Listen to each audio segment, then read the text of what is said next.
Hey, Shalom. Real quick, I want to give all the praise, honor, and glory to Yahweh, Bahashem, Yahweh Shai, Bahashem, Rakah HaKodash. Double honor to the elders of Great Millstone who taught me this truth. Shalom, Labakariam Shah, Yasha Allah. That's peace to the hopeful elect of the nation of Israel. I just arrived at my plantation, so I got to be real fast with this. But I'm listening to, this is beautiful, beautiful, beautiful way to start off this Monday. This is redacted, of course. This is what's this? This is the 4th month of the year. We're going into the 5th month. By this summer, I would say it might even be earlier. We may be looking at this all digital system, man. Based on what I'm listening to now, over the weekend, Russia just seized all their assets from JP and Morgan, whatever that is. I don't know what assets they got, but they just seized all their assets, and they said they're coming after more banks this Monday. So they switching the system. This thing is going. This thing is happening. We blowing the trumpet. Get ready. That MOTB is about to hit because World War III is on the rise. Our Lord is on his way. Weekend, he's saying enough is enough.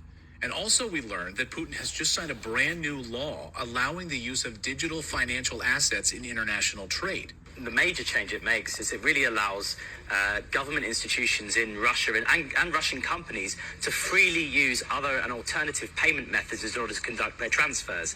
As we know, Russia was cut off, 2 years ago from the global financial system.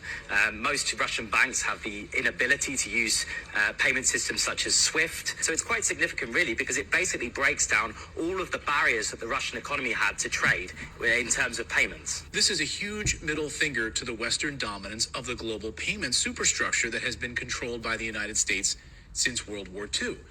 This is an upending of the Bretton Woods Agreement. Putin basically now saying you can use these digital financial assets outside of the US-run SWIFT system.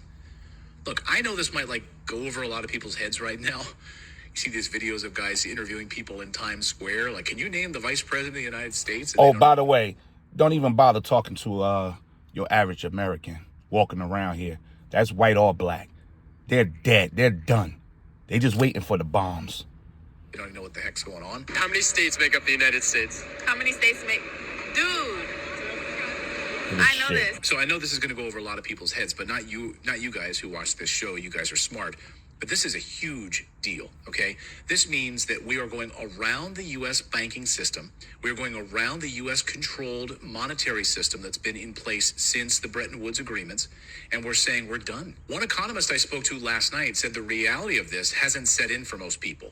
Russia has basically declared war on the United States financial system, and it's basically giving cover to any other country right now that wants to leave the U.S. dollar-dominated system. There's nothing good that comes of what is happening. The United States is quickly losing U.S. dollar dominance, the very structure that was put in place at the Bretton Woods Agreement after World War II, which of course said, hey, you use the U.S. reserve currency, U.S. dollar is the reserve currency of the world, and we will provide security and safety of shipping lanes and everything else around the world.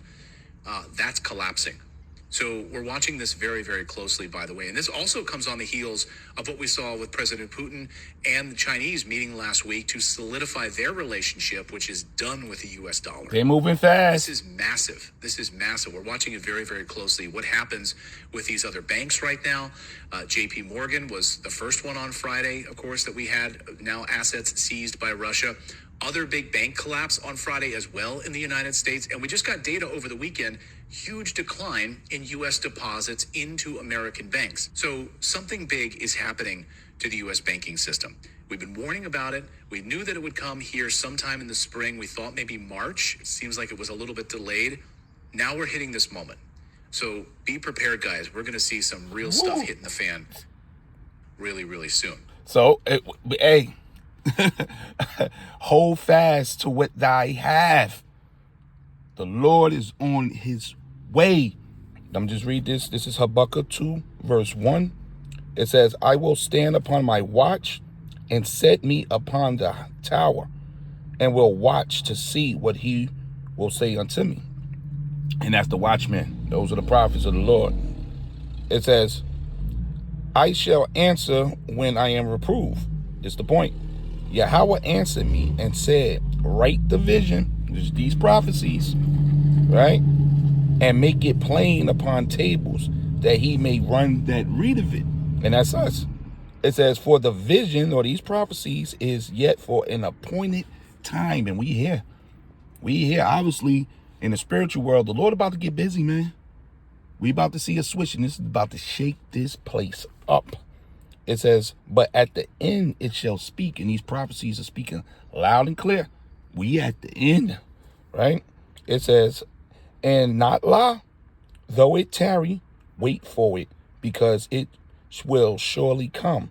It will not tarry. So we here.